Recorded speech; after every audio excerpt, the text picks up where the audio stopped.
कौन हो तुम? नींद की गोली खाकर सोया है या गांजे की? दिखता नहीं क्या? लड़की हूँ मैं, आलोक की बहन, जिसे तुम्हारे कोई बहादुर इंस्पेक्टर ने बलात्कार के जुर्म में पकड़ा है। कहाँ है वो इंस्पेक्टर? मैं उससे मिलना चाहती हूँ। सलाम साहब। साहब? अच्छा, तो आप ही है वो साहब। मैं पूछती हूँ, तुम पुलिस वालों को हुआ क्या है जो गुनहगार को निर्दोष और निर्दोष को गुनहगार समझ लेते हैं? सुना था कानून अंधा होता है, मगर तुम्हें तो भगवान ने एक नहीं दो दो आंखें दी हैं, और वो भी चील की तरह मोटी मोटी। क्या वो तीनों तुमको किसी भी तरह से बदमाश लगते हैं? अरे मेरा भाई आलोक, वो तो किसी लड़की से बात करते हुए भी कांपता है। वो किसी पे बलात्कार क्या करेगा? खाक। वागले बेटे, ये तो लाल मिर्च है तीखी तीखी। हाथ लगाओ तो हाथ चले, मुंह लगाओ तो मुंह चले, दिल लगाओ तो दिल चले। ये तेरी बीवी बनने के लायक है। अरे इस तरह घूर घूर के क्या देख रहे हो? पहले कभी लड़की नहीं देखी क्या? लड़कियां तो बहुत देखी, लेकिन तेरे जैसे तीखी पहली बार देखी। क्या तीखी? क्या नाम है तुम्हारा? शांति शांति शांति शांति शांति शांति। वाह, क्या कमाल का नाम रखा है चुन के माँ बाप ने, शांति, जो इस देवी के चेहरे और जुबान से शहद की तरह टपक रही है। हाँ? हंस क्या रहे हो दांत निकाल कर? मुझे अपने भाइयों से मिलना है। हवलदार, मिलने दो इसे। साहब, उन तीनों को अस्पताल ले गए हैं शिनाख्त के लिए। संजय चौहान, आलोक वर्मा और अली खान, यही वो 3 लड़के हैं जो आपको अस्पताल में छोड़कर भाग गए थे। क्या इन्होंने आपके साथ बलात्कार किया?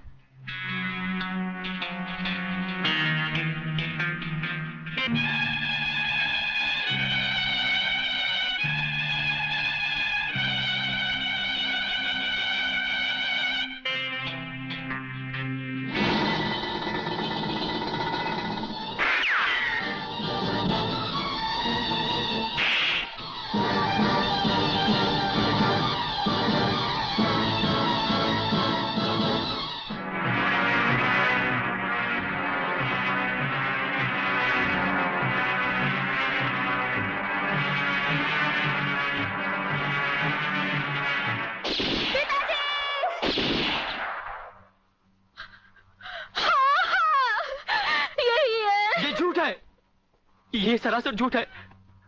हमने कोई बलात्कार नहीं किया। सच कह रहा है मेरा बेटा। इंस्पेक्टर साहब, ये झूठी है, झूठी है ये। तुम लड़की नहीं, लड़के के नाम पर एक कलंक हो। अरे जरा इन मासूम चेहरों को देखो, जिन पर तुमने मौत की स्याही पोत दी है। इनकी सहमी हुई आंखों को देखो, जिनमें तुमने मौत की दहशत भर दी है।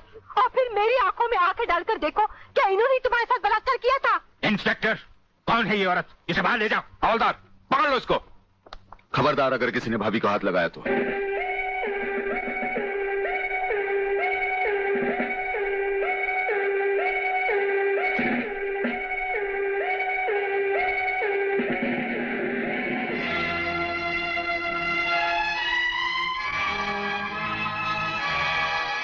इंस्पेक्टर वागले, आप जानबूझकर अनजान बन रहे हैं।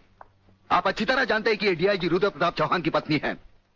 याद है डीआईजी रुद्र प्रताप चौहान, जिनके अंतिम संस्कार पर आपने लंबा चौड़ा भाषण झाड़ दिया था, जो आज भी हम पुलिस डिपार्टमेंट के लिए आदर्श है, उनकी पत्नी है। तो ये भी किसी मामूली आदमी की बेटी नहीं है।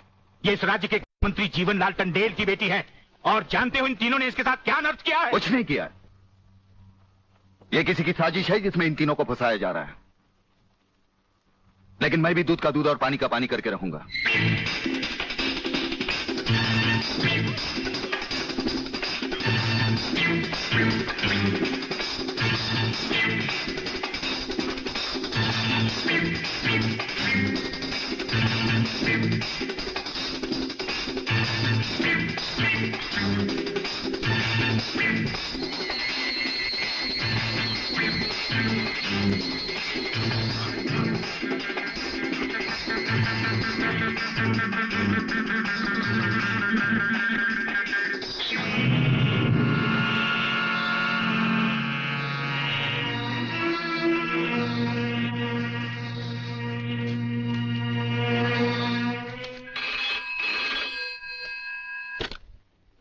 हरिप्रसाद स्पीकिंग।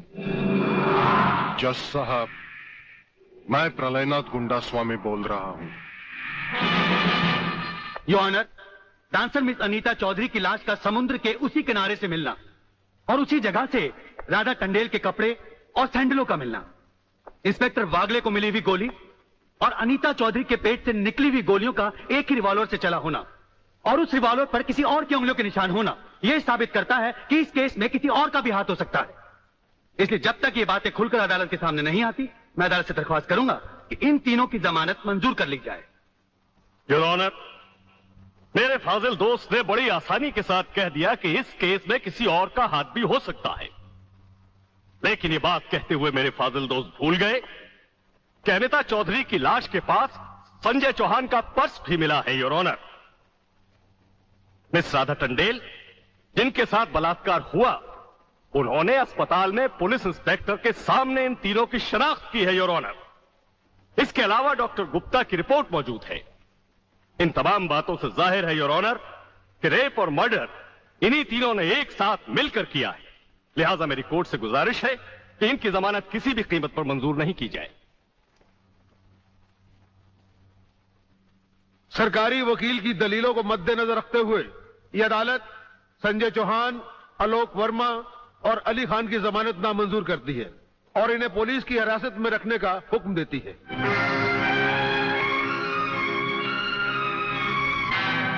योर ऑनर, मैं इंस्पेक्टर वागले इस केस की छानबीन मैं कर रहा हूं। अदालत से इस केस के बारे में कुछ कहने की इजाजत चाहता हूं। इजाजत है। Thank you sir.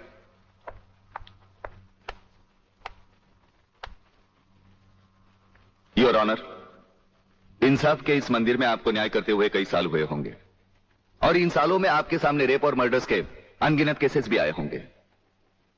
क्या उन अनगिनत केसों में आपके सामने कोई ऐसा केस आया है जहां कत्ल और बलात्कार करने वाले ने जिसके ऊपर बलात्कार किया है उसे खुद अस्पताल पहुंचाया हो? ये तो अभी तक सुना नहीं कभी।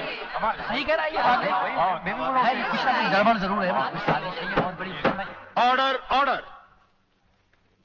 इंस्पेक्टर वागले, मुझसे सवाल करने की बजाय आप इस केस में रोशनी डालिए। वही कोशिश कर रहा हूं सर। अदालत सरकारी वकील की जिन दलीलों को मद्देनजर रखते हुए इन लड़कों की जमानत नामंजूर कर रही है, मैं उन्हीं दलीलों के बारे में कुछ कहने की इजाजत चाहूंगा। इजाजत है। सरकारी वकील का कहना यह है कि अनीता चौधरी की लाश के पास संजय चौहान का पर्स मिला। हो सकता है बेहोश राधा टंडेल को उठाते वक्त वो पर्स वहां गिर गया हो। अब इनका कहना यह है कि राधा टंडेल ने इन लड़कों के खिलाफ बयान दिया है। यह भी तो हो सकता है कि वो बयान उसे किसी के दबाव में आकर दिया हो। जिस डॉक्टर ने बलात्कार की रिपोर्ट बनाई वो भी खरीदा गया हो। आपकी इन दलीलों से अदालत अपना फैसला नहीं बदल सकती। यह फैसला आप जबरदस्ती इन पर लाद रहे हो। इंस्पेक्टर वागले, अगर मैं चाहूं तो अदालत की तौहीन के जुर्म में मैं तुम्हें अभी टर्मिनेट कर सकता हूं। कोई परवाह नहीं है मुझे इस बात की। मेरा तो विश्वास उठ गया है इस कानून से। कौन सा कानून, कैसा कानून? यह कानून तो चंद मुजरिमों की रखेल बन बैठा है। इसलिए लोग अदालत का दरवाजा खटखटाने के बजाय गुंडों की चौखट चूमते हैं। Take him out of the court. अगर जिंदगी में किसी से रिश्वत ना ली हो तो ही मुझे हाथ लगाना।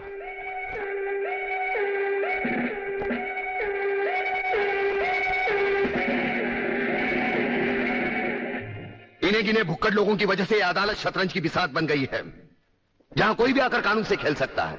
लेकिन इन खिलाड़ियों को अगर मैंने सच्चा कानून नहीं सिखाया तो मेरा नाम भी शिवाजी राव वागले नहीं।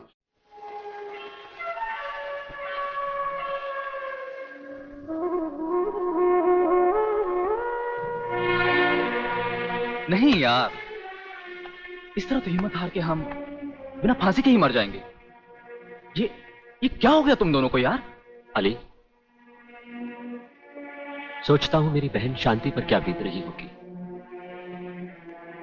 मुझे पढ़ा लिखा कर एक बड़ा इंसान बनाने के लिए क्या कुछ नहीं किया उसने। लोगों के घर में काम कर करके अपने हाथों पे मेहंदी की जगह छाले डाल ली उसने। आलोक, तुम्हारी तो वो सिर्फ बहन है, मगर मेरे लिए वो बहन भी है और मां भी है। अगर बचपन से ही उसका प्यार मुझे ना मिला होता तो शायद ये अनाथ सड़कों पर ही अपना दम तोड़ देता। मेरी मां पर भी क्या बीत रही होगी। वो तो रो रो कर पागल हो गई होगी। अगर मुझे कुछ हो गया तो उसका भरोसा भगवान पर से भी उठ जाएगा। तुम इन 3 लड़कों के केस में कहां उलझ गए? हो सकता है इन बच्चों का केस महज इत्तेफाकी हो। इत्तेफाक नहीं है सर। ये कड़ियां भले ही अलग अलग नजर आ रही हो, लेकिन अगर गौर से देखें तो ये सब एक ही जंजीर की कड़ियां हैं। जिसमें एक न एक दिन जीवनलाल टंडन, रसिकनाथ और गुंडा स्वामी की कलाइयां फंसेंगी। ये इत्तेफाक नहीं है सर, इत्तेफाक नहीं है।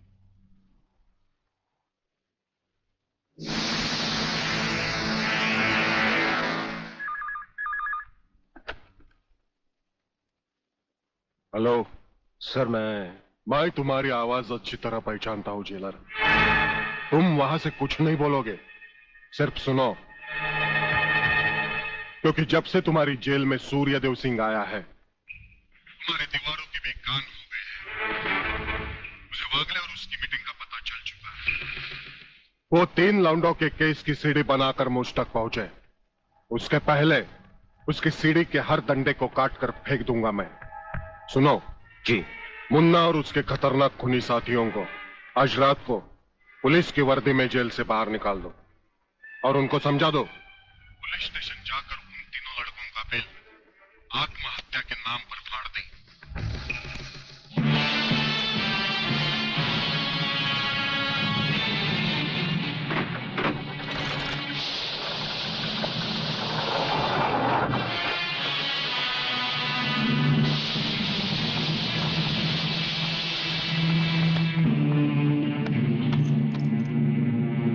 टेलीफोन का वायर काट दो,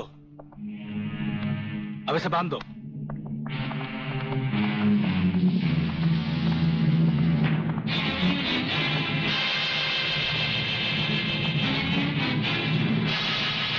डरो मत, तुम्हारी जमानत हो चुकी है, हम लोग तुम्हें रिहा करने आए हैं।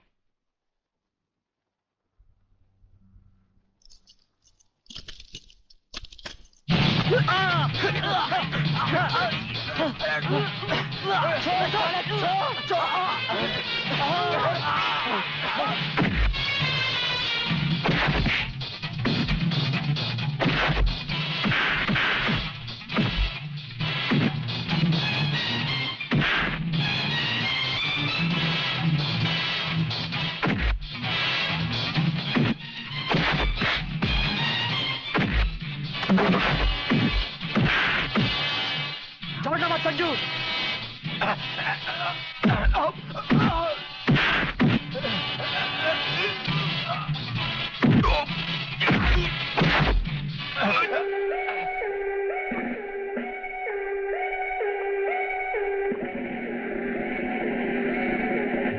क्या बकते हो? किसने बताया तुम्हें?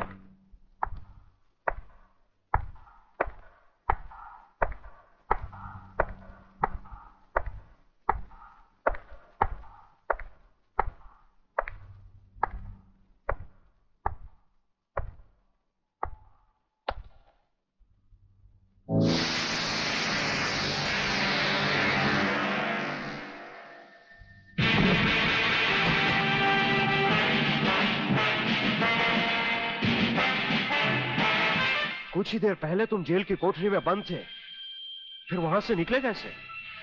और अपने ये कपड़े पहनकर यहां किसके हुक्म से आए? हम अपने हुक्म के खुद मालिक हैं। हम अपने हुक्म से ही अंदर आए थे और अपने ही हुक्म से बाहर चले जाएंगे। तुमसे अच्छी तरह मिल लेने के बाद। तुम्हें अच्छी तरह मालूम होना चाहिए कि तुम किसके सामने बैठे हो। हमें मालूम है, इसीलिए तो जूते तुम्हारे मुंह के सामने रखे हैं। तुम जैसे गद्दारों से हम नहीं, हमारे जूते ही मुंह लगाते हैं। सूर्यदेव सिंह, ब्रिगेडियर सूर्यदेव सिंह, भूल कैसे गए? हम आज भी ब्रिगेडियर हैं, कल भी ब्रिगेडियर थे। जेल में आना तो एक नाटक था तुम जैसे मुजरिम तक पहुंचने के लिए। और ये रहे तुम्हारे काम के कागज। ये हमारा रिहाई का ऑर्डर और ये है तुम्हारी गिरफ्तारी का वारंट।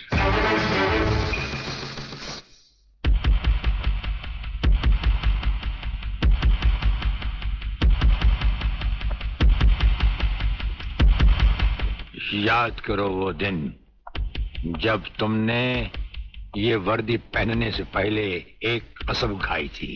याद करो। हम कसम खाते हैं कि हम पूरी ईमानदारी और वफादारी से देश और कानून की रक्षा करेंगे।